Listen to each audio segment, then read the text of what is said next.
Hey everyone, Technomentary here with the video for you guys. In today's video, I'm going to show you how to fix an iPhone that won't turn off. Now, there's a couple different ways to turn off an iPhone. You might be using the buttons where you can press either the volume up or volume down button along with the side button at the same time, like this. And a menu should pop up where you can slide to power off. Maybe it's not working. Another method we showed you in the previous video was by going to your settings, going to general, and the scrolling down, you can click on shutdown here. That's another option. You can also get Siri to turn it off. Now, if all three of these methods are not working, this is the method you want to try to fix the iPhone that won't turn off. So what you're going to do is find the volume up and volume down button. We're going to want to press the volume up followed by volume down. We're going to press and release one after another quickly, and then hold on to this side button until the screen goes completely black and the Apple logo appear.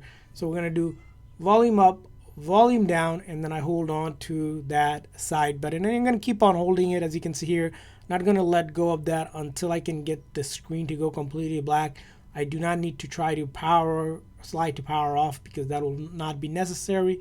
We just keep on holding, and once I see the Apple logo, I let go of it, and this is known as a forced restart, which will fix any software bugs or glitches that may be preventing your iPhone from turning off. So you might need to do this a few times to get the hang of it. If it doesn't work the very first time, go ahead and try it again. Remember, it's going to be volume up, volume down, one after another, and then you hold on to that side button, which basically forces the phone to completely shut down the software and the phone itself, and then power back on. And this method is completely safe. You can do it as many times as you need to. It will not delete any of your personal data.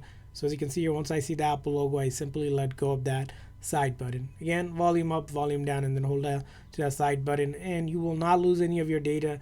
And after doing this, hopefully your iPhone is fixed that wasn't able to turn off before for you. And I hope this video was helpful. If so, please consider the like and subscribe button for more tips and tricks for your iPhone and other iOS devices. See you guys next time.